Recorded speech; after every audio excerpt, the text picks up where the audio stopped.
Hello. Good evening, everyone. I hope you're all doing well. To introduce myself, my name is Shahd Baslaim. I once graduated top of my class from Jeddah Knowledge International School. Soon I'll be starting my 4th year of medical school at King TEDxAIS.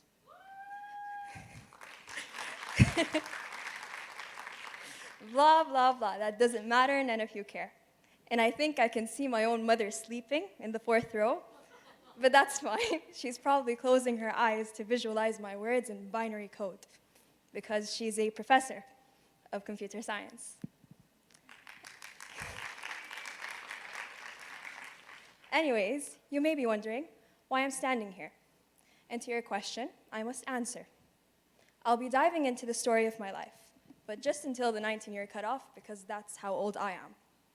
And of course, with my age, I may not have as much experience as some of the other speakers here, but I hope that I can instill a lasting impact onto each one of your lives, whether it may be a small or a big one.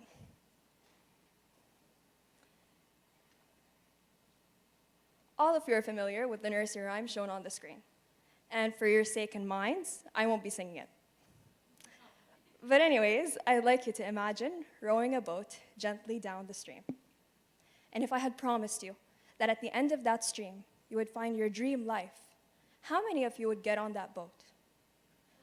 I used to think that this path was fixed. There are no twists, there are no turns. All that matters is just how hard I row. Those who know me know that I'm extremely ambitious. I'm a perfectionist, and I always want to feel like I have control over every single detail of my life. And when it comes to my academics, I never settle for average. And I never settle for second best. And honestly, this trait of mine is extremely exhausting. Because instead of utilizing my ambitions to push me forward, they're actually holding me back. In other words, instead of rowing my boat gently down the stream, I'm actually rowing so aggressively that I break the paddles, I break the boat, and I start sinking right where I'm standing. All because my stream doesn't follow a straight path. Rewinding back a bit. Back in my freshman year of high school, I didn't initially have my heart set on medicine. I actually thought that studying chemical engineering at King's College London was part of my path. Turns out I was wrong. But nonetheless, I still did everything in my power to get there. I got accepted into the Miss College Fellowship Program, which is basically a program aimed at helping high schoolers get into their dream universities. And second of all, I also got into a bunch of school activities and outside of school. In school, I was part of the executive board of the Model United Nations Club, student council, I joined the school newsletter, and even started my own club, which has nothing to do with either major, just so I can look more appealing to colleges. I was also part of the Saudi national team for Brazilian Jiu-Jitsu, but that didn't really last long because of the immense pressure that I had on myself. And finally, I took on the challenge of studying the International Baccalaureate program so I can graduate top of my class. But in the end, I was really disappointed in myself. I felt that I put my heart and soul into everything that I did so I can achieve one thing. And that one thing wasn't in my hands. I realized that studying chemical engineering wasn't actually part of my path, and that I should explore my options.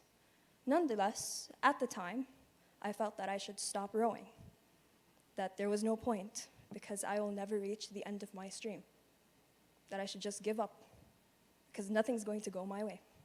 Talk about being negative. Now, however, I like to think that nothing happens without a reason. If I wasn't part of the Miss College Fellowship Program, I wouldn't have met people who are, 4 or 5 years older than me, and in the field that I'm studying right now.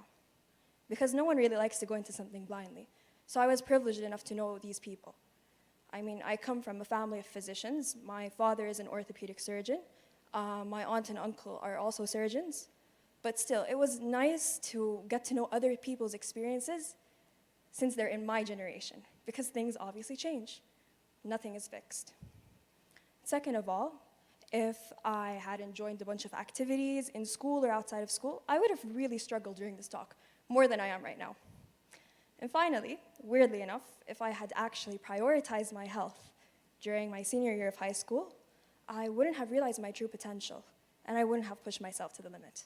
On so many occasions, I thought that I would fail, only to realize that if I put in the effort, I can actually succeed. I mean, studying international baccalaureate program didn't really go to waste because I was able to skip my first year of medical school. So it turns out I was wrong. But anyways, today, I can say with 100% certainty that I wouldn't trade my present for some imaginary future that I once envisioned. I can't imagine myself with a different relationship with my family, a different group of friends, and a different career path. But however, this doesn't mean that I am not open to change, especially when it comes to my career. Because change is what brought me here. Change is what made me fall in love with medicine. So honestly, right now, I would like to ask all of you, if you feel that you relate to any single thing that I've said throughout this talk, take it as a sign. If you're trying to apply for a certain job, position, or a certain school, and it doesn't work out, so what? Because what's in store for you could be so much better than the future that you envisioned for yourself. Because after all, life isn't a straight path. So don't be afraid to flow into a new current, go with the flow, try new things, because eventually, with your hard work and effort, you'll be really proud of where you become.